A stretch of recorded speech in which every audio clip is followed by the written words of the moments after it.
کریں. اعوذ باللہ من الشیطان الرجیم. بسم اللہ الرحمن الرحیم. وقال الذين كفروا أإذا كنا ترابا وآباؤنا أإنا لمخرجون لقد وعدنا هذا نحن وآباؤنا من قبل إن هذا إلا أساطير الأولين قل سيروا في الأرض فانظروا كيف كان عاقبة المجرمين ولا تحزن عليهم ولا تكن في ضيق مما يمكرون ويقولون متى هذا الوعد إن كنتم صادقين قل عسى أن يكون ردف لكم بعض الذي تستعجلون وإن ربك لذو فضل على الناس ولكن أكثرهم لا يشكرون وَإِنَّ رَبَّكَ لَيَعْلَمُ مَا تُكِنُّ صُدُورُهُمْ وَمَا يُعْلِنُونَ وَمَا مِنْ غَائِبَةٍ فِي السَّمَاءِ وَالْأَرْضِ إِلَّا فِي كِتَابٍ مُبِينٍ إِنَّ هَذَا الْقُرْآنَ يَقُصُّ عَلَى بَنِي إِسْرَائِيلَ أَكْثَرَ الَّذِي هُمْ فِيهِ يَخْتَلِفُونَ وَإِنَّهُ لَهُدًى وَرَحْمَةٌ لِلْمُؤْمِنِينَ. صدق اللہ العظیم. سورۃ النمل کی آیہ نمبر 67 سے 77 تک آیات آپ کے سامنے اس وقت تلاوت کی گئی. ان آیات مبارکہ سے پہلے آیات میں یعنی اس سپارے کے شروع سے اللہ تعالیٰ نے اپنی توحید کے دلائل دیے. عقلی دلائل، آفاقی دلائل یعنی کائنات جی اور سوچ و بچار کے لحاظ سے دلائل. پھر آخر میں فرمایا تھا کہ بل ادارک علم فی الآخرہ، کہ ان لوگوں کا آخرت کے بارے میں علم جو ہے نا وہ ختم ہو چکا ہے. ختم ہونے کا ایک مطلب تو یہ ہوتا ہے کہ وہ اس پر بحث ہی نہیں کرنا چاہتے، پسند ہی نہیں کرنا چاہتے کہ آخرت کے بارے میں بھی کوئی بات کی جائے. اس کو اپنی زندگی اور اپنے اس ماحول میں جس میں رہ رہے ہیں اس کے اندر جو ان کا جوش و خروش ہے، عیش و عشرت ہے، تو اس کے لیے وہ مناسب ہی نہیں سمجھتے کہ آخرت کا ذکر ہے.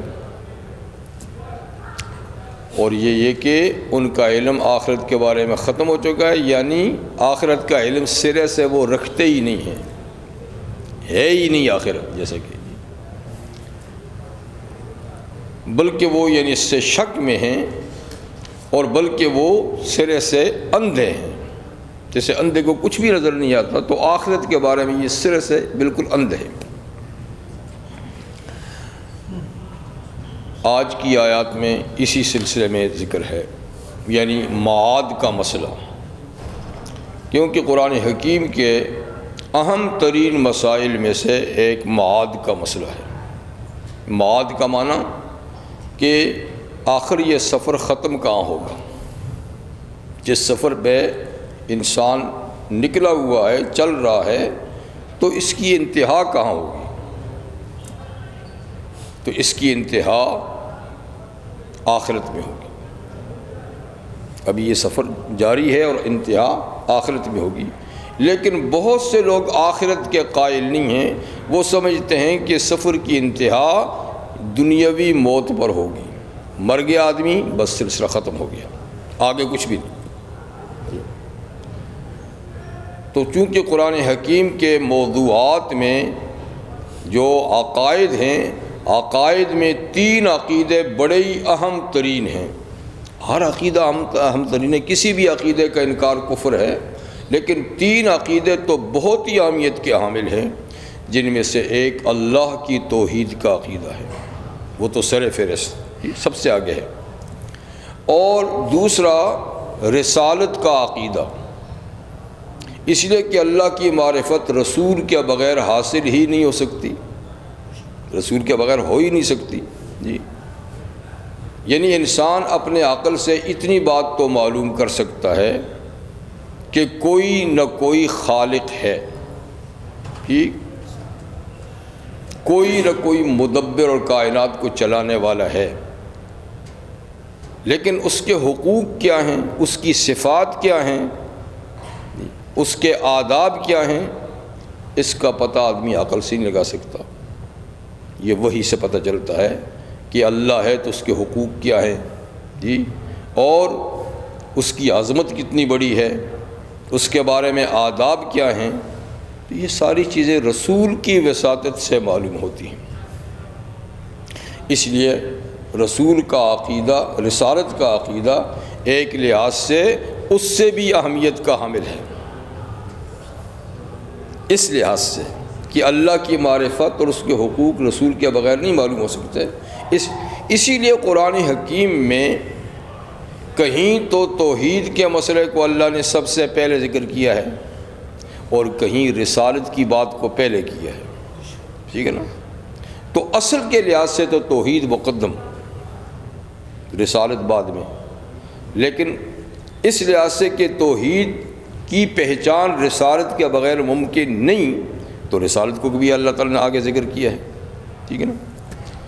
جیسے سورہ کاف کے آخر میں ہے، قل انما انا بشر مثلکم یوحی الی، دیکھیے یہاں رسالت پہلے ہے، قل انما انا بشر یوحی الی، کیا انما الہکم الہ واحد۔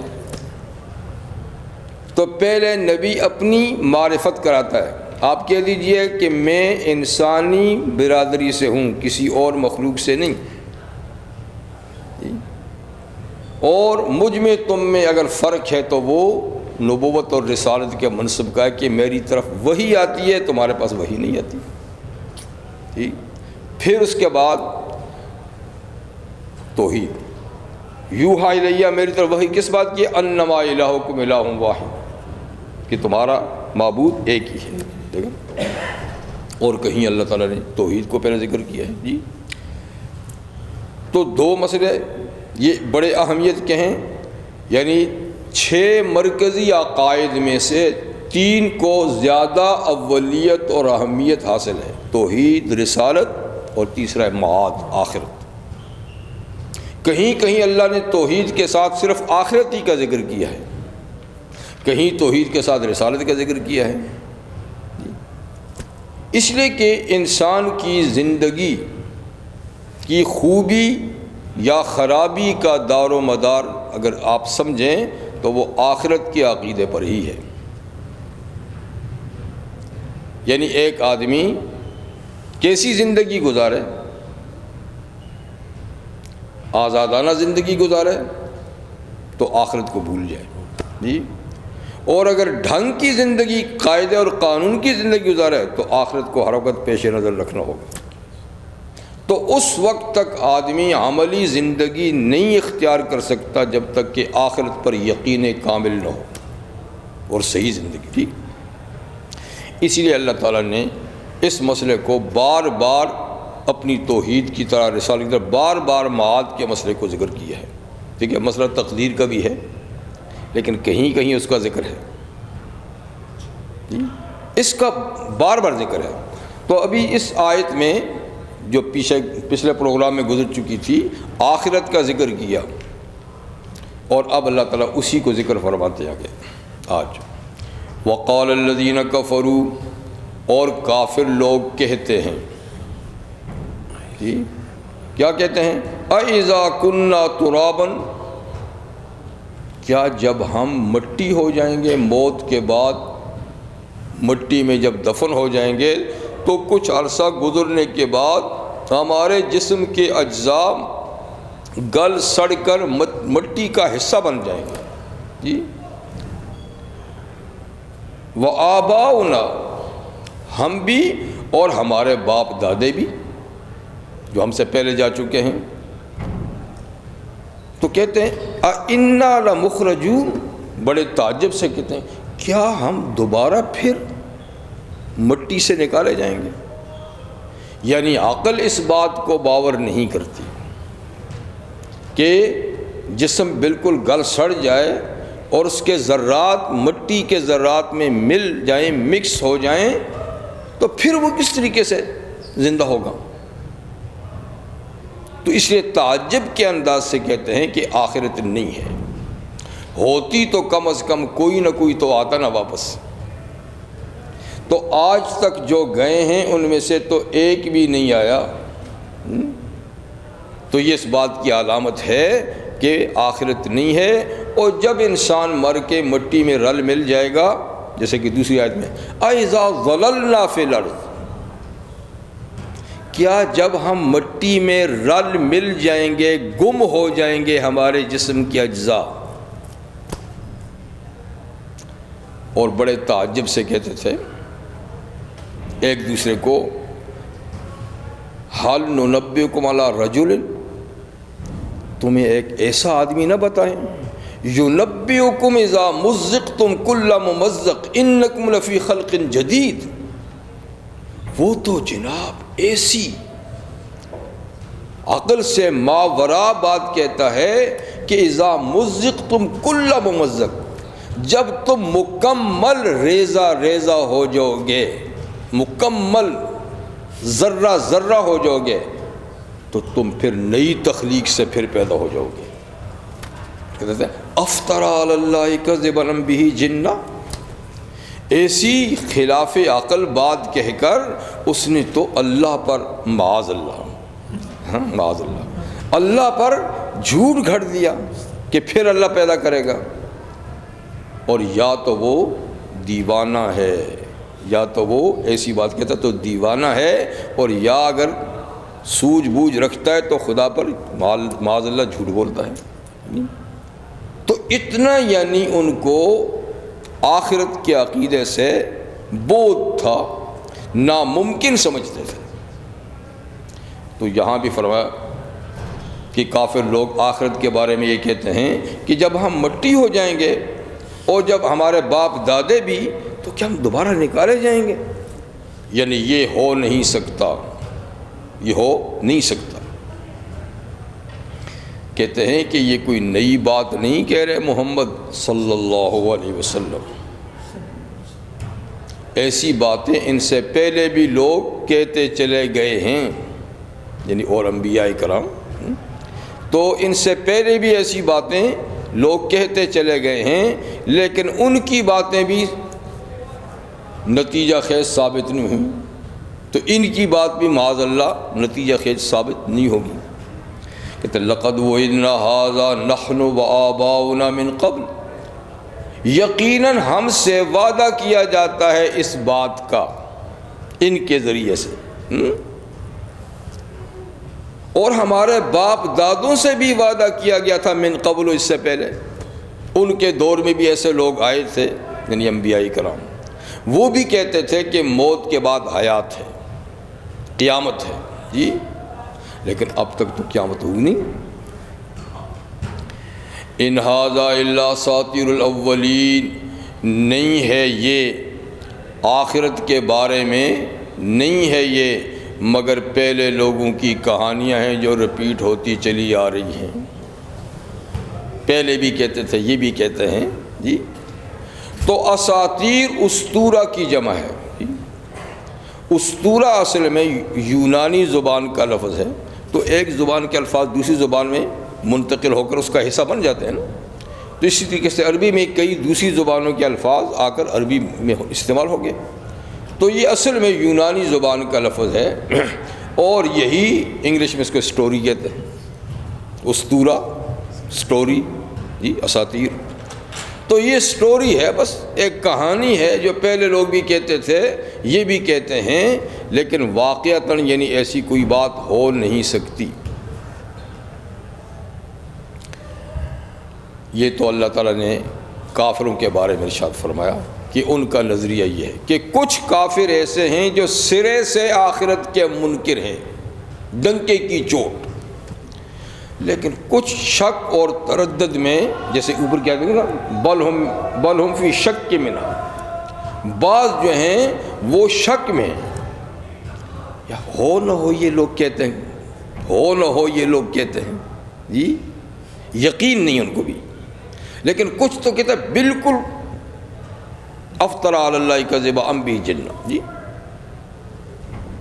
تو کچھ لوگ تردد میں تھے حضور صلی اللہ علیہ وسلم کے زمانے میں بھی، یقین ان کو نہیں آتا تھا، پھر کہتے تھے اتنے لوگ کہتے ہیں تو ہو بھی سکتا ہے، اور پھر ہو بھی سکتے تھا تو اصلاح اس لیے نہیں کرتے تھے کہ وہ کہتے تھے کہ اصلاح کی ضرورت اس لیے نہیں ہے کہ جو اس دنیا میں جیسی زندگی گزارتا ہے اگر ان کے کہنے پہ دوسری زندگی ہوئی تو اس کو وہی زندگی ملے گی۔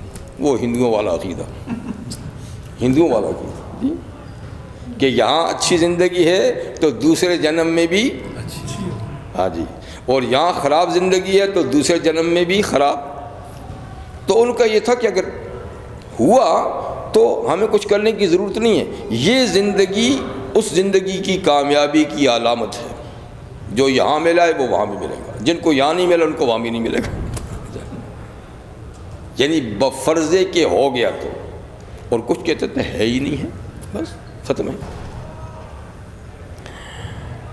حق تعالیٰ شانہ فرماتے ہیں کہ اس قسم کی باتیں پچھلے انبیاء کرام سے بھی کہی گئیں، اور عقیدہ آخرت اس زمانے میں بھی مسترد کیا گیا کہ جیسے اللہ کی توحید کو نہیں مانا گیا، انبیاء کی رسالت کو نہیں مانا گیا، تو آخرت کے عقیدے کو بھی اس زمانے میں نہیں مانا گیا۔ لیکن حق بات تو اپنی جگہ میں برحق ہے۔ فرمایا کہ اس قسم کے لوگ جو آج ہیں حضور صلی اللہ علیہ وسلم کے زمانے میں یا آج کے ہمارے دور میں بھی، تو ایسے لوگ ہیں جو آخرت کو نہیں مانتے، یا اس زندگی کو آخرت کی زندگی کا، یعنی آخرت کی زندگی کا پھل اس زندگی کو سمجھتے ہیں جی۔ تو حق تعالیٰ شانہ فرماتے ہیں کہ یہ دلائل سے تو سمجھنے والی قوم نہیں ہے جی، ان کو ہسٹری سے سمجھانے کی کوشش کرو، اگر سمجھے تو قل سیروا فی الارض، آپ ان سے کہیے تم ذرا زمین میں چلو پھرو، زمین میں، تو زمین میں آدمی چلتا پھرتا کئی وجوہات سے ہے، کئی مقاصد ہوتے ہیں، کوئی تجارت کے لیے جاتا ہے، کوئی تعلیم کے لیے جاتا ہے، کوئی سیاحت کے لیے جاتا ہے، سیر و تفریح کے لیے جی، کوئی کسی سے ملنے کے لیے جاتا ہے۔ اس طرح تو دنیا میں سفر ہوتے ہی رہتے ہیں نا، لیکن فرمایا ایک سفر ایک اور غرض سے ہمارے کہنے پہ بھی کرو، وہ کیا؟ سیروا فی الارض، زمین میں ذرا چلو، فانظروا کیف کان عاقبۃ المجرمین، اور دیکھو کہ ان مجرموں کا انجام کیا ہوا جو پچھلے انبیاء کرام کی تعلیمات کو جھٹلاتے تھے اور نہ ان کو مانا، نہ ان کی دعوت کو تسلیم کیا، اور نہ عقیدہ آخرت منایا، یعنی اس کو تسلیم کیا، تو آخر ان کا نتیجہ کیا نکلا؟ اب زمین میں چل پھر کر ان قوموں کا انجام ذرا دیکھو، اور ایک سفر کم از کم اس مقصد کے لیے کرو، اور پھر تاریخ میں پڑھو کہ یہ قومیں کیوں ختم ہوگی، جو تم سے زیادہ طاقتور تھیں، سمجھدار تھیں جی، مالی لحاظ سے بھی تم سے زیادہ مضبوط تھے، تو یہ یک لخت کیوں ختم ہو گئے؟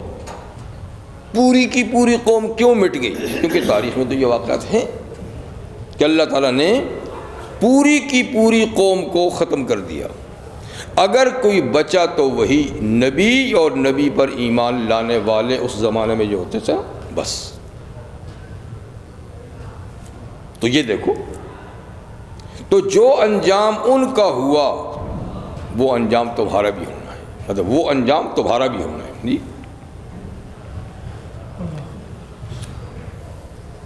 اب یہ سفر ہوتے ہیں، اور کچھ لوگ کیا بلکہ کچھ تنظیمیں باقاعدہ سرکاری سطح پر ایسی ہیں جو ان تباہ شدہ قوموں کے حالات معلوم کرنے کے لیے آثار قدیمہ کی کھدائی کرتے ہیں، لیکن جو مقصد اللہ کا ہے وہ مقصد نہیں. یعنی جہاں جہاں ان کو پتہ چلتا ہے کھنڈرات، پھر وہاں کھدائی کر کے شعروں کو، ان کے کتبوں کو، ان کے طرز معاش کو، ان کے برتنوں کو وغیرہ، جی کہ یہ کتنے 100 سال پہلے کے تھے، کیا زبان بولتے تھے، کیا تہذیب و تمدن تھا. یہ چیزیں تو معلوم کرنے کے لیے سرمایہ بھی خرچ کیا جاتا ہے، اور بڑی تنظیمیں جی سرکاری سطح پر اس پر کام کرتی ہیں، پھر ان کو محفوظ کیا جاتا ہے جی، اور پھر دنیا ان کو دیکھنے کی جاتی ہے. لیکن جو اللہ فرماتے ہیں وہ کام کہیں نہیں ہو رہا. یعنی وہ سب چیزیں تماشا گاہ ہیں، تماشے کے لیے جاتے ہیں، تماشے کے لیے جاتا ہے بس. یہ نہیں کہ یہ ساری کی ساری قوم، پوری کی پوری آبادی مٹی کیوں ہے، اس پر کون سی آفت سماوی آئی، کس عذاب میں ماری گئی اور عذاب آیا کیوں. آخر یہ چیز بھی تو ہسٹری میں ہے نا، تاریخ میں ہے نا، لیکن اس کی طرف کوئی نہیں جاتا. جب اس کی طرف نہیں جائیں گے تو ہدایت بھی نہیں ملے گی، اور ہم اپنی روش بھی نہیں بدلیں گے. لیکن اگر کوئی کسی مٹی ہوئی قوم کی تاریخ میں یہ معلوم کرے کہ یہ کس سبب سے مٹی، کون سے گناہ کی پاداش میں مٹی، کوئی عبرت کی نظر سے دیکھے اور پڑھے، ٹھیک ہے نا، تو وہ اس گناہ کو یقیناً چھوڑ دے گا، اس گناہ کو ضرور چھوڑ دے گا. لیکن آج دنیا میں وہی گناہ ان قوموں سے بھی زیادہ شدت کے ساتھ کیے جا رہے ہیں، علل اعلان کیے جا رہے ہیں، اور ان لوگوں کے آثار قدیمہ بھی موجود ہے اور ہسٹری میں سب کچھ لکھا ہوا ہے، لیکن کوئی عبرت حاصل نہیں کرتا. بس گئے اور تماشا کر کے آ گئے بس. تو خیر اللہ تعالیٰ نے فرمایا کہ تم اس مقصد کے لیے سفر کرو کہ جو عقیدہ نظریہ آج تم نے اپنایا ہے، اس عقیدے اور نظریے کی قومیں دنیا سے مٹا دی گئیں، اور وہی لوگ تاریخ میں ہے کہ وہی لوگ بچے جو اس نظریے کے حامل نہیں تھے، بلکہ وہ خدا، نبی اور آخرت کے عقیدے کو مانتے تھے، وہ بچے. رحمت عالم صلی اللہ علیہ وسلم اور انبیاء کرام جو ہیں، اللہ تعالیٰ ان کو بے حد مہربان اور شفیق پیدا فرماتے ہیں. جو نرمی، جو رقت، جو شفقت اور رافت نبی کے دل میں ہوتی ہے، انسانیت کے لیے کسی دوسرے کے دل میں نہیں ہو سکتی. جی خود حضور صلی اللہ علیہ وسلم کے بارے میں تو بار بار قرآن میں رؤوف الرحیم، جی رحمت للعالمین. تو جو انتہائی مہربان اور شفیق ہو، اس کے سمجھانے کا انداز بھی کتنا دل پذیر ہوگا. اور پھر جو دل سوزی سے سمجھائے اور اگلا اس سے سبق حاصل نہ کرے بلکہ الٹا معاند اور ضد بنے، تو پھر ایسے مہربان دل پر کیا گزرتی ہوگی.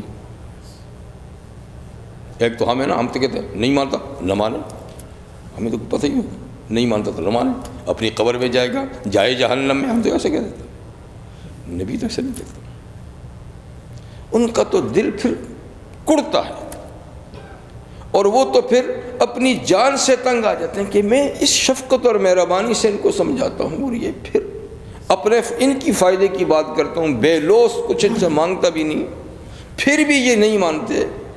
اوہو، یہ بھی تو میری طرح گوشت پوست کے انسان ہیں، یہ جب جلیں گے، ان کو جب سام بچھو ڈسیں گے تو کیا گزرے گی، ان کو اس کا احساس نہیں ہے. جی تو نبی پر کتنی تکلیف گزرتی ہے یہ بھی قرآن بتاتا ہے. تو اللہ تعالیٰ نبی کے فرماتے فَلَعَلَّكَ بَاخِعٌ نَفْسَكَ عَلَىٰ آثَارِهِمْ إِن لَّمْ يُؤْمِنُوا بِهَٰذَا الْحَدِيثِ أَسَفًا. آپ تو ان سنگ دلوں کے پیچھے کہیں اپنی جان ہی نہ کھو ڈالیں، مارے افسوس کے کہ وہ اس بات پر، سچی بات پر ایمان کیوں نہیں لاتے. آپ کو تو اتنی کڑن ہوتی ہے کہ آپ تو کہیں اپنی جان نہ کھپا دیں، پر ایسا نہ کریں۔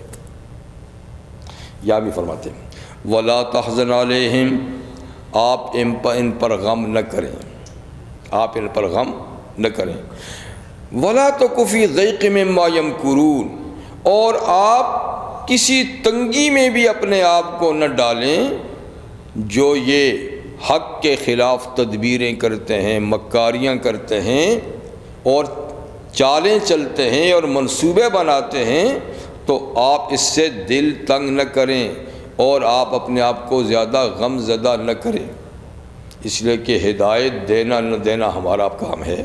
آپ اپنا فریضہ تو ادا کر رہے ہیں اور کرتے رہیں بس۔ انہی لوگوں کا ایک سوال یہ بھی ہے آخرت کے بارے میں، ایک تو وہی تھا نا کہ یہ بالکل جی غیر معقول بات ہے کہ انسان جب مر کر مٹی میں مٹی ہو گیا پھر وہ کیسے پیدا ہوگا۔ جی دوسرا سوال یہ کرتے تھے کہ چلو آپ کہتے ہو کہ قیامت ہے، تو تاریخ تو بتاؤ کب ہوگی، تاریخ تو بتاؤ کب ہوگی۔ جی وَيَقُولُونَ مَتَىٰ هَٰذَا الْوَعْدُ إِن كُنتُمْ صَادِقِينَ، اور یہ لوگ کہتے ہیں کب ہوگا یہ وعدہ قیامت کا پورا، اگر اے مسلمانوں تم سچے ہو تو کم از کم کوئی سن بتاؤ، مہینہ بتاؤ، جی تاریخ بتاؤ کب ہوگی، کیونکہ یوں تو صدیوں سے لوگ کہتے چلے آئے ہیں کہ قیامت ہوگی اب تک تو نہ ہوئی۔ جی تو اب تم بتا دو کہ کب ہوگی۔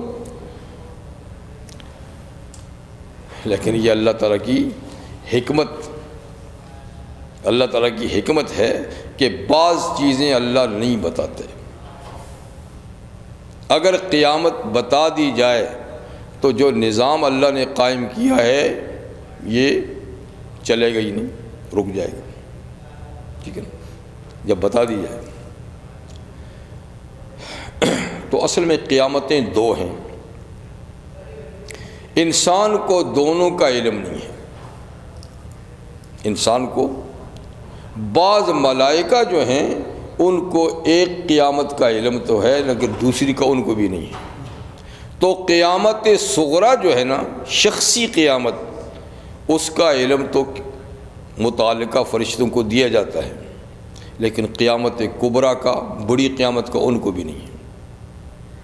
جیسے سورہ طٰہٰ میں گزر چکا ہے، اللہ تعالیٰ میں اکاد اخفیہا، قیامت تو ایک ایسی چیز ہے، اکاد اخفیہا، ہو سکتا تو میں خود کو بھی نہ بتاتا،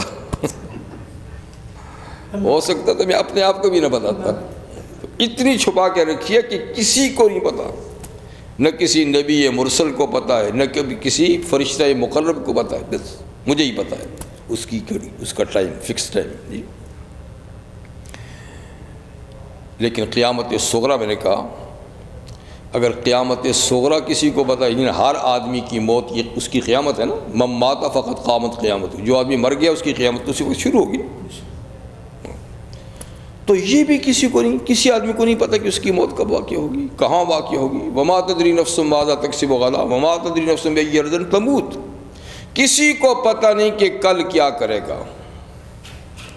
منصوبہ ہے کہ کل میں فلاں وقت سے فلاں وقت تک یہ کروں گا، پھر وہ کروں گا، پھر، لیکن کوئی پتہ نہیں ہے کہ صبح آتی بھی ہے کہ نہیں۔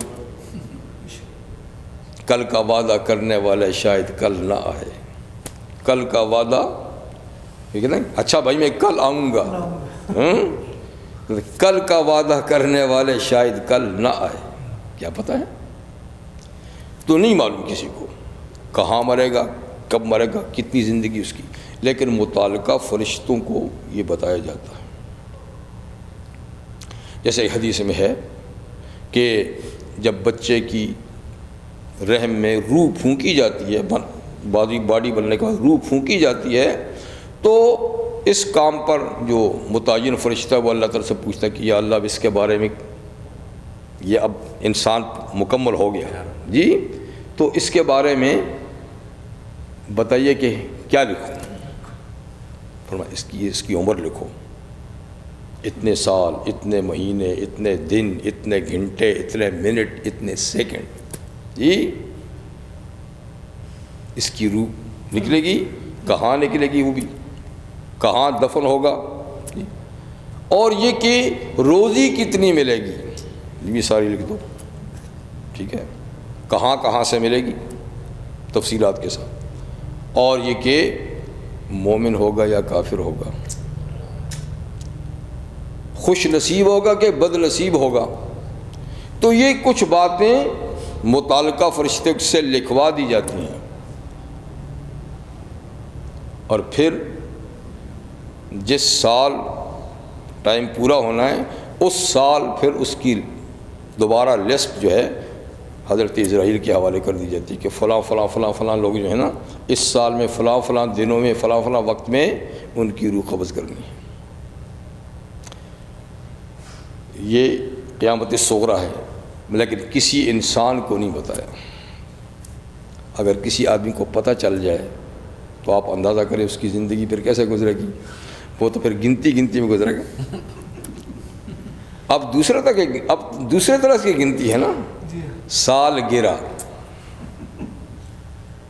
مناتے ہیں نا، خوش ہوتے ہیں کہ اتنے سال گر گئے ہیں، یہ پتہ نہیں کہ رہے کتنے ہیں، اس کو نہیں پتہ،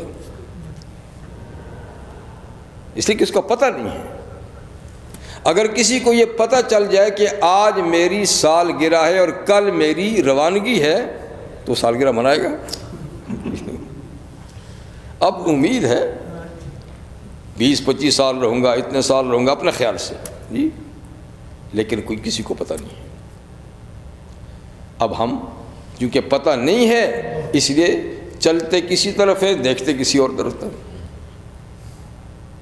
چلتے کسی طرف ہیں، دیکھتے اور طرف ہیں، یعنی جدھر جانا چاہیے ہاں تو یہ اس لیے کہ پتہ نہیں ہے۔ تو کہتے ہیں کہ یہ وعدہ یعنی قیامت کبریٰ کا اگر تم سچے تو بتاؤ، تو فرماتے اس کو تو چھوڑو، وہ کب آئے گی، اپنی فکر کرو، اپنی فکر کرو۔ قُلْ عَسَىٰ أَن يَكُونَ رَدِفَ لَكُمْ بَعْضُ الَّذِي تَسْتَعْجِلُونَ، کہہ دیجئے ہو سکتا ہے کہ بالکل تمہارے پیچھے ہی لگی ہوئی ہو۔ ردیف کہتے ہیں جو سواری میں پیچھے بیٹھے، یعنی جیسے گھوڑے پہ 2 آدمی بیٹھے تو اگلا جو ڈرائیور ہے اس کے جو پیچھے بیٹھے گا ساتھ ملا ہوا اس کو ردیف کہتے ہیں، یعنی جو بالکل متصل پیچھے بیٹھے اس کو ردیف کہتے ہیں۔ تو فرمایا ہو سکتا ہے کہ وہ بالکل تمہارے کمر کے ساتھ ہی ہو سکتا ہے، تو پوچھتے کیوں ہو؟ تیاری کرو، اس کو تو رہنے دو، اپنی قیامت کی تیاری کرو، اپنی قیامت کی۔ تو ہو سکتا ہے ان یکون ردف لکم کہ وہ بالکل تمہاری پیٹھ پیچھے ہو، کیا؟ بعض الذی تستعجلون، بعض وہ چیز جو تم جلدی مانگتے ہو، تو جلدی یہی ہے نا قیامت، کہ اب تک نہیں آئی جی کب آئے گی، اس کا معنی جلدی مانگتے ہو نا، تو اس کو تو رہنے دو، جو ساری کائنات کی قیامت ہوگی خود تمہاری تو کمر کے ساتھ ہے، اس کی فکر کرو جی۔ اور وہ بھی جب آئے گی تو پھر یہ ساری زندگی بھول بسر جائے گی۔ جب قیامت کبریٰ آئے گی تو صدیوں کی زندگی لمحوں کی زندگی نظر آئے گی،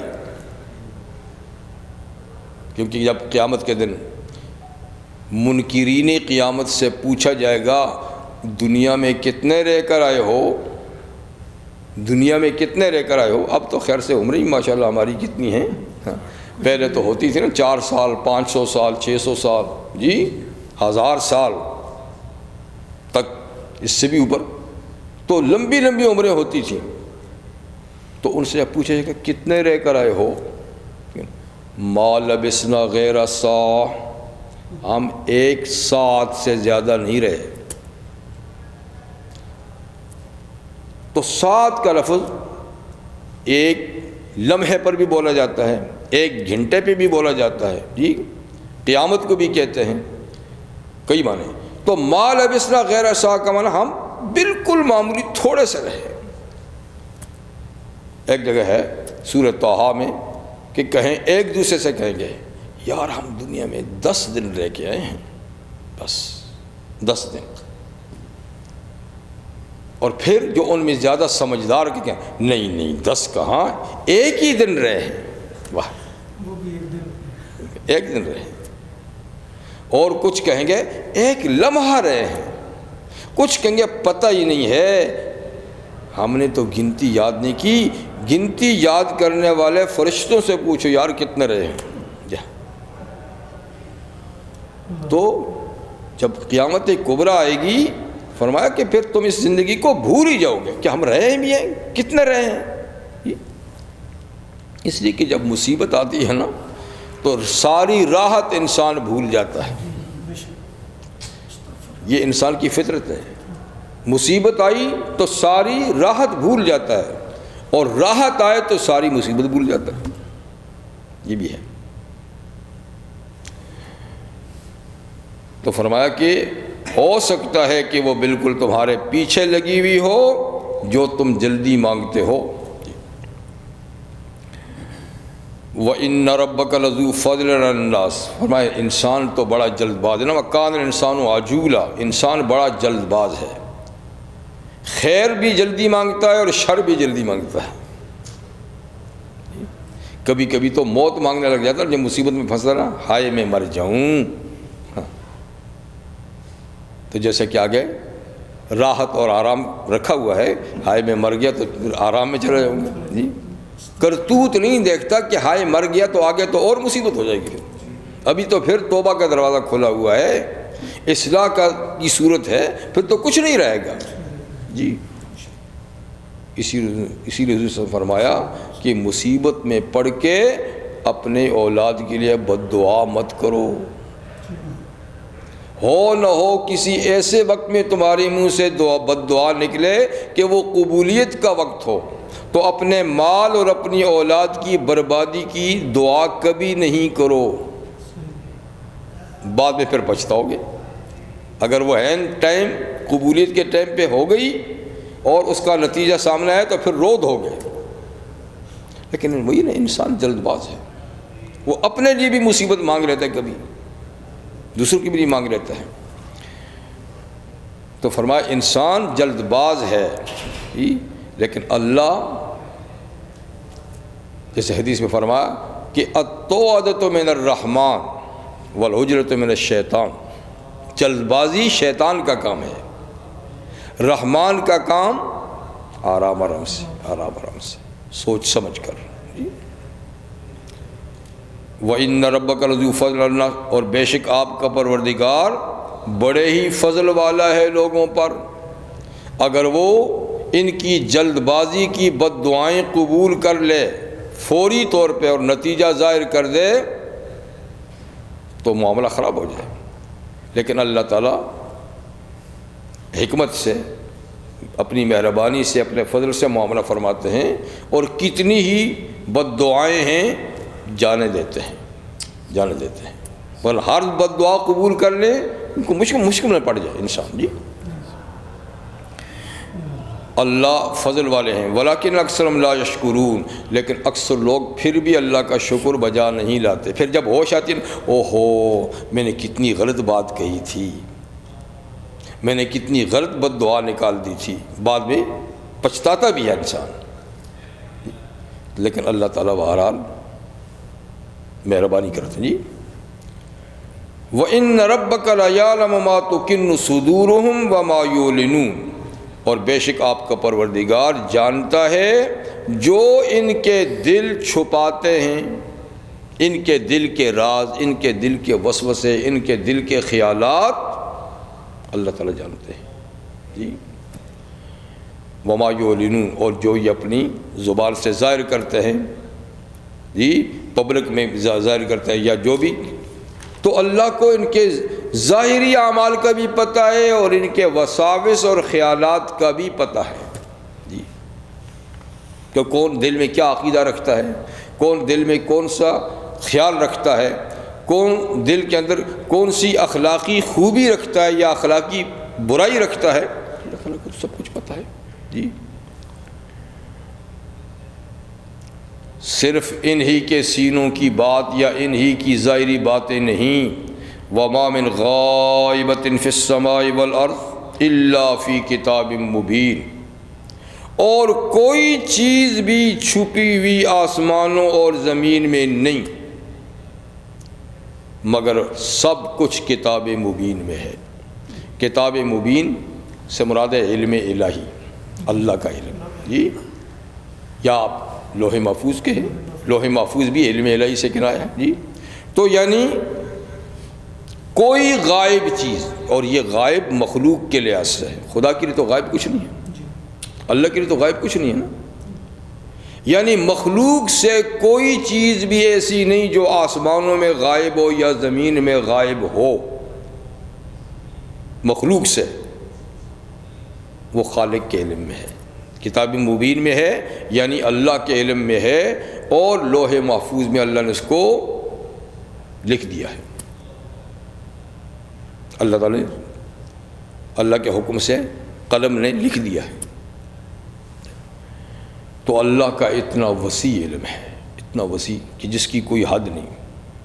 اللہ تعالیٰ کی کسی صفت کی کوئی حد نہیں، نہ اس کی قدرت کی کوئی لمٹ ہے جی، نہ اس کے ارادے کی کوئی لمٹ ہے، نہ اس کی سننے کی کوئی، نہ ان کے دیکھنے کی جی۔ اور بغیر ان آلات کے ہمارے پاس قدرت جتنی ہے چھوٹی موٹی، اس کا آلہ ہے نا ہاتھ پاؤں، اسی طرح علم ہے، آلہ ہے دماغ، دل دماغ، سننا ہے تو کان ہے، دیکھتے ہیں تو آنکھ ہے وغیرہ۔ اللہ ان اسباب سے پاک ہے، وہ سنتا بھی ہے، وہ دیکھتا بھی ہے، نہ اس کو کان کی ضرورت نہ آنکھ کی ضرورت، اور علم ہے کہ کوئی حد ہی نہیں۔ تو کسی چیز، کسی صفت کی کوئی حد نہیں، جیسے اللہ کی ذات کی کوئی لمٹ نہیں، ایسے اللہ کی کسی صفت کی بھی کوئی لمٹ نہیں۔ جیسے کہ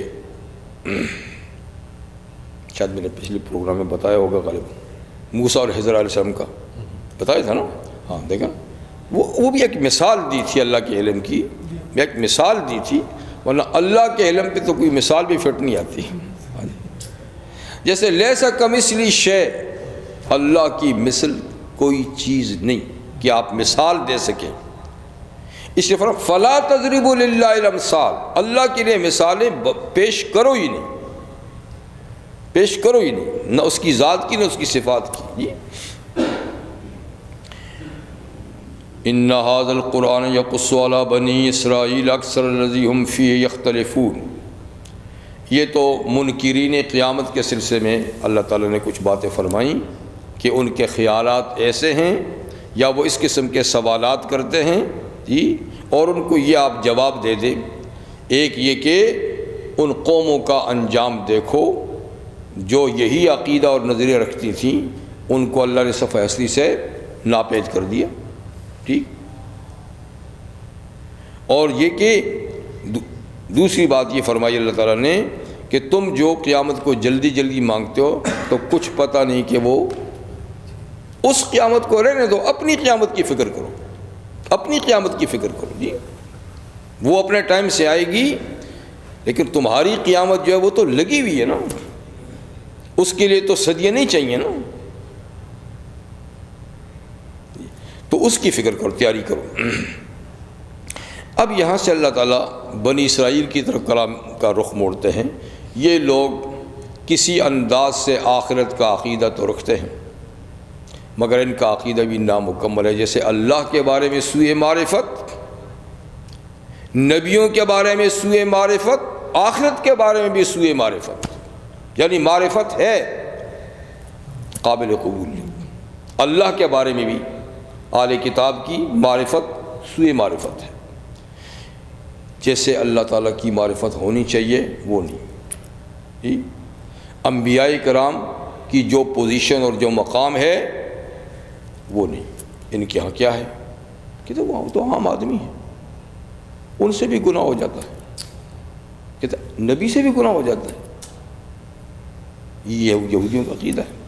اور کہتے ہیں جب ان سے غلطی ہو جائے تو ان کو سزا بھی ملنی چاہیے.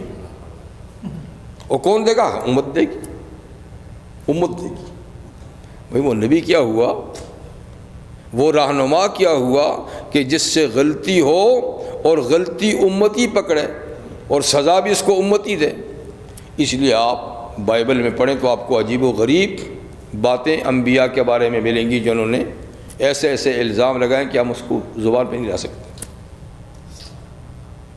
کہ وہ یہ گناہ بھی کرتے تھے, وہ یہ بھی کرتے تھے, وہ یہ بھی ہوتے تھے. تو انبیاء کے بارے میں بھی ان کا عقیدہ سوء معرفت ہے, ٹھیک ہے نا. اللہ کے بارے میں بھی ایسا, اور یہ کہ آخرت کے بارے میں بھی. تو اب آخرت کو تو یہ مانتے ہیں, قیامت کو مانتے ہیں, جنت دوزخ کو بھی مانتے ہیں, لیکن کیا ہے عقیدہ؟ وقالت الیہود وقالوا لن يدخل الجنت الا من كان هودا. کہتے جنت ہے یہودیوں کے لیے, بنی ہی یہودیوں کے لیے ہے, دوسرا کوئی نہیں جا سکتا. تو دوسرے آئے نا, دوسرے بعد والے, ان کا ون نصارا, وہ تو عیسائیوں کے لیے بنی ہے. ہاں جی, کوئی دوسری پارٹی نہیں جا سکتی جنت. اور پھر یہ بھی سوء معرفت ہے آخرت کے بارے میں کہ حضرت ابراہیم علیہ السلام کی چونکہ ہم نسل ہیں, یہودی کہتے ہیں نا, ہم ان کی نسل سے ہیں, کیونکہ یہودیت نسلی مذہب ہے, اس لیے وہ دوسری قوموں کو دعوت نہیں دیتے, نسلی مذہب ہے.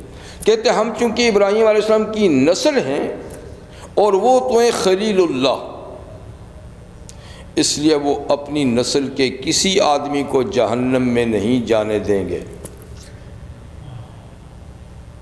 کہتے ہیں کہ وہ جہنم کے گیٹ پہ کھڑے ہوں گے جی, اور جب فرشتے کسی یہودی کو ادھر لے کر جائیں گے تو وہ دیکھیں گے یہ ختنہ شدہ ہے, یہ علامت ہے یعنی یہودی ہونے کی. اگر تو وہ ہے نا تو اس کو فرشتے کے ہاتھ سے چھڑا کر جنت میں پارسل کر دیں گے, یہ تو میرا بیٹا ہے, میری نسل سے. اس لیے کوئی یہودی جہنم میں نہیں جائے گا. اگر جانا پڑ ہی گیا تو ایام معدودات, وہ گنتی کے 40 دن ہیں, 40 دن جو ہمارے بزرگوں نے موسیٰ علیہ السلام کی غیر موجودگی میں بچڑے کی پوجا کی تھی نا پیچھے پر, تو بس اگر سزا ملی تو وہی ملے گی. بھائی تم کیا ملے گی, پھر انہی کو ملنی چاہیے نا. کہتا نہیں بس چونکہ ہمارے بابے تھے, بڑے تھے, تو ان کی وجہ سے ہم کو بھی مل سکتی ہے. ٹھیک ہے, تو جن کا یہ عقیدہ ان کو عمل سے کیا واسطہ ہے کہ جنت ہمارے لیے بنی ہے, ابراہیم علیہ السلام کسی کو جہنم میں نہیں جانے دیں گے, ٹھیک ہے, اور فرض کریں کہ جانا ہی پڑ گیا تو 40 دن ہیں, تو ان کو عمل سے کیا واسطہ ہے, ان کو نیکی سے کیا واسطہ ہے, وہ تو جو چاہیں کریں. اور دوسری طرف عیسائی ہیں ماشاءاللہ, وہ کہتے ہیں کہ بس عیسیٰ علیہ السلام کے مصلوب ہونے اور کفارہ ہونے کا عقیدہ ہی نجات کے لیے کافی ہے, بس کچھ کرنے کی ضرورت نہیں. یہ عقیدہ ہو کہ عیسیٰ علیہ السلام ہمارے گناہوں کے لیے کفارہ بن گئے, سولی پہ لٹک کے ہمارے عیسائیوں کے لیے کفارہ, یہ صرف عقیدہ ہونا چاہیے. اب کسی عمل کی ضرورت نہیں ہے, وہ ہمارے سارے گناہوں کی پوٹڑی باندھ کے اپنے سر پہ رکھ کے چلے گئے, ہم آزاد ہیں. بھئی چرچ کیوں بناتے ہو اور یہ خواہ پھر سنڈے کیوں جاتے ہو, کہتے یہ تو عیاشی ہے, بس کرنے کی ضرورت نہیں ہے, کفارے کا عقیدہ کافی ہے نجات کے لیے. یہ سوء معرفت ہے آخرت کے بارے میں. اللہ فرماتے ہیں کہ نہیں, میں نے انسان کو دنیا میں عمل کے لیے بھیجا ہے. آدم علیہ السلام جنت میں گئے, جنت سے ان کو زمین پہ بھیجا خلیفۃ اللہ فی الارض. تو کیا فرمایا فَإِمَّا يَأْتِيَنَّكُم مِّنِّي هُدًى، ابھی میں اے آدم آپ کو پوری آپ کی نسل سمیت جو آتی رہے گی دنیا میں بھیج رہا ہوں۔ فَإِمَّا يَأْتِيَنَّكُم مِّنِّي هُدًى، اب جب بھی تمہارے پاس میری طرف سے کوئی ہدایت نامہ آئے گا، ضابطۂ زندگی آئے گا، شریعت آئے گی، جی میری طرف سے رہنمائی آئے گی، تو اب جنت میں آنا اس کی پیروی پر دار و مدار ہے۔ فمن تبع ہدایا، جس نے میری بھیجی ہوئی ہدایت کی پیروی کی، میرے بتائے ہوئے ضابطے کے مطابق زندگی گزاری، فلا خوف علیہم ولا هم یحزنون، وہ جب مر کے آئے گا تو نہ کوئی غم ہوگا نہ کوئی خوف ہوگا، نہ پچھلی زندگی کا غم ہوگا، اس سے بہت زیادہ نوازوں گا، کیا چھوڑ کر آیا ہے جی، اور آگے کا خوف بھی نہیں ہوگا کہ کیا بنے گی۔ اس لیے کہ مرد مومن جب اس کا انتقال ہوتا ہے مومن کا، تو ان الذین قالوا ربنا اللہ، جنہوں نے دل کے خلوص سے کہا رب ہمارا اللہ ہے، اور ثم استقاموا، پھر اس عقیدے پہ پکے رہے، تتنزل علیہم الملائکہ، موت کے وقت ان پر فرشتوں کا نزول ہوتا ہے، وہی فرشتے جو روح قبض کرنے کے لیے آتے ہیں، روح کو لے جاتے، وہ فرشتے آتے ہیں، کیا کہتے ہیں؟ اللہ تخافوا ولا تحزنوا، اے مرد مومن نہ تو آگے کا خوف رکھو نہ پچھلی زندگی کا غم کہ کیا چھوڑ کر آئے ہو، سوسائٹی چھوڑ کر آئے ہو، اولاد چھوڑ کر آئے ہو، مال دولت چھوڑ کر آئے ہو، اس کا غم نہیں کرو، آگے اس سے بہتر سوسائٹی، جی بہتر رہائش، بہتر خوراک، ہر چیز بہترین ملے گی، تو اس کا غم چھوڑو، آگے کا خوف بھی چھوڑو، اس لیے کہ نحن اولیاءکم فی الحیات الدنیا والآخرہ، ہم دنیا میں بھی تمہارے دوست ہیں، اب آخرت میں بھی ہم تمہارے دوست ہیں۔ دنیا میں تمہارے دوست ہیں لیکن تمہیں نظر نہیں آتے تھے، تمہاری آنکھوں میں وہ طاقت نہیں تھی، اب تم ہمیں دیکھ رہے ہو، اب اگلی زندگی بھی تم ہمیں دیکھو گے تو ہم تمہارے دوست رہیں گے، تم اکیلے نہیں، جی نحن اولیاءکم فی الحیات الدنیا وفی الآخرہ وَلَكُمْ فِيهَا مَا تَشْتَهِي أَنفُسُكُمْ، اب تمہاری مرضی ہوگی، دنیا میں تم نے خدا کی مرضی پہ زندگی گزاری، اب تمہاری مرضی ہوگی، وَلَكُمْ فِيهَا مَا تَشْتَهِي الْأَنفُسُ، تمہارے لیے جنت میں ہر وہ نعمت ہوگی جو تمہارا جی چاہے گا، وَلَكُمْ فِيهَا مَا تَدَّعُونَ، اور جو تم مانگو گے زبان سے وہ بھی، جو تمہارے جی میں آئے گا وہ بھی، جی اور یہ اتنی بڑی چیزیں کیسے جی، دنیا میں تو کسی کنگ کے مہمان ہوتے تھے تو وہ بھی اتنا نہیں کر سکتا تھا، کہا یہ تو کنگوں کا کنگ ہے، یہ تو شہنشاہ ہے، اور یہ جتنی چیزیں تمہیں دے گا یہ کوئی بڑی چیز نہیں، نزلا من غفور الرحیم، یہ تو غفور الرحیم کی طرف سے صرف مہمانی ہے، یہ تو مہمانی ہے، جیسے تمہارا مہمان آ جائے اور تم اس کی تکریم کرو تو کوئی زیادہ بوجھ محسوس نہیں ہوتا، یار ایک وقت کا کھانا تو ہے نا، مہمان ہے چلا جائے گا، تو اتنی نعمت دینا خدا کی طرف سے بے انتہا ایک مہمانی ہے، سمجھے بات؟ تو خیر اسلام کا عقیدہ یہ ہے، تو وہ کیا کہتے تھے؟ لن يدخل الجنت الا من كان يهودا ونصارى، جنت میں صرف یہودی جائے گا، نہیں صرف عیسائی جائے گا، اللہ فرماتا ہے چھوڑو، قل هاتوا برهانكم ان كنتم صادقین، فرمایا زبانی باتیں چھوڑو، کوئی اس پہ سند اور دلیل لاؤ کہ تمہارے لیے ہے، اگر تم سچے ہو دعوے میں، یہ تو تمہاری دل خوش کن باتیں ہیں، فریب خوردہ لوگوں کی باتیں ہیں، دھوکے کی باتیں ہیں، آؤ تمہیں بات بتاؤں جنت کس کی ہے، یہ نہیں کہا کہ مسلمانوں کی ہے، بلکہ اللہ نے ایک اصولی بات بتا دی، کہا بلا من اسلم وجہہ للہ، ہاں جنت اس کی ہے جس نے اپنا سب کچھ خدا کے حوالے کر دیا. کیا کہا تو یہ نا کہ اپنا چہرہ اللہ کی طرف کر، تو چونکہ چہرہ سارے جسم کا اصل ہے نا، جو جس نے چہرہ کسی کو دے دیا تو سب کچھ دے دیا نا. ہاں تو جس نے اپنا چہرہ یعنی اپنا پورا جسم سر سے پاؤں تک اللہ کے حوالے کر دیا، مطلب کہ جسم کو اللہ کی مرضی کے مطابق استعمال کیا. وَهُوَ مُحْسِنٌ، اور وہ زندگی بھر نیکی کرتا رہا. جی تو فَلَا خَوْفٌ عَلَيْهِمْ وَلَا هُمْ يَحْزَنُونَ، اس پر نہ خوف ہوگا نہ غم ہوگا. یہ باتیں چھوڑو کہ میں کس کا بیٹا ہوں، کس کی اولاد سے ہوں، کون سی قوم سے ہوں، یہ باتیں رہ دو. مَنْ ذَا الَّذِي يَشْفَعُ عِندَهُ، وہ کون ہے جو خدا کے سامنے سفارش کی زبان کھول سکے، الا بِإِذْنِهِ، ہاں جس کو خدا اجازت دے گا تو، ہاں وہ زبان، اور جس کے لیے اجازت دے گا سفارش بھی اس کے لیے ہوگی، یہ نہیں کہ اپنی مرضی سے. تو یہ ہے عقیدہ آخرت کے بارے میں. جی اسی کو نبی کریم صلی اللہ علیہ وسلم نے فرمایا تھا، فاطمہ اس خیال میں نہیں رہنا کہ میں محمد کی بیٹی ہوں، اپنی نجات کے لیے سامان کر لینا.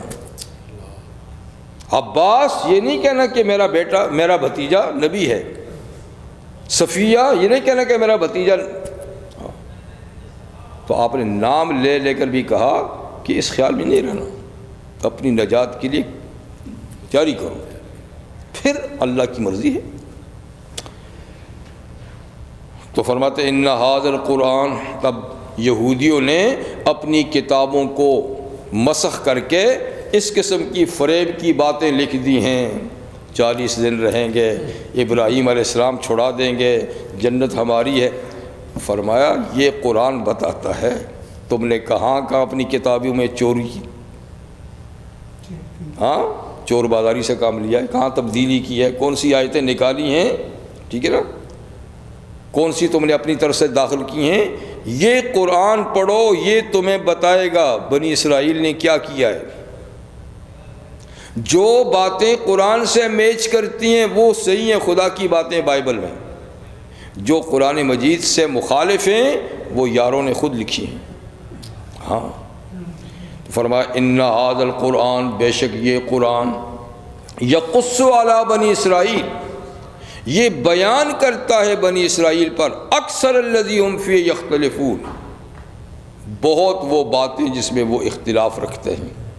تو قرآن اس کا فیصلہ کرتا ہے، قرآن کا فیصلہ کرتا ہے. جی اور اب چونکہ وہ کتابیں تو قابل اعتماد نہیں رہیں تو ہمیں پتہ نہیں کہ کیا صحیح ہے کیا غلط ہے. وَإِنَّهُ لَهُدًى، یہ کتاب ہی اب ہدایت ہے، اب صرف ہدایت یہ کتاب. وَرَحْمَةٌ لِّلْمُؤْمِنِينَ، اور مومنوں کے لیے رحمت کا باعث بھی یہ کتاب ہے. جس پہ عمل کریں گے اللہ کی رحمت کی بارش ہوگی. جی اور وہ رائے راست پہ چلیں گے. باقی انہوں نے جو اختلاف کیا کانٹ چھانٹ کی کتابوں میں، چور بازاری سے کام لیا، ان ربک یقضی بینہم بحکمہ، آپ کا پروردگار اپنے حکم سے ان کے درمیان قیامت کے دن فیصلہ کرے گا. کیا کچھ کیا تھا انہوں نے، کن خیالات میں وہ رہے تھے. جی اور وَهُوَ الْعَزِيزُ الْعَلِيمُ، اللہ غالب ہے، کوئی شخصیت خدا کو فیصلے سے روک نہیں سکتی کہ آپ ایسا فیصلہ نہ کریں. کوئی اللہ کے فیصلے پہ اثر انداز نہیں ہو سکتا، جیسے دنیا کی عدالتوں میں ہو جاتا ہے، رشوت بھی چلتی ہے، جی اوپر سے اثر انداز بھی ہوتا ہے. نہیں، نہ وہاں پیسہ چلے گا، نہ جتھا پارٹی چلے گی، نہ کوئی سفارش مرضی کی چلے گی. اللہ فیصلہ انصاف کا کریں گے کیونکہ اللہ سب پر غالب ہے. ٹھیک، اور العلیم، اللہ کا فیصلہ مبنی بر انصاف ہوگا، اس لیے کہ وہ سب کچھ جانتے ہیں، سب کچھ ان کے علم میں ہے. اگرچہ وہ عدالتی کارروائی بھی کریں گے لیکن کارروائی کی چندہ ضرورت نہیں، ہر چیز کا خدا کو علم ہے. تو پھر اللہ کا فیصلہ کتنا مبنی بر انصاف ہوگا. تو یہ ہو گیا اور ٹائم بھی ہو گیا. انشاءاللہ باقی آیت کا اس کے بعد. سبحانک اللہم و بحمدک.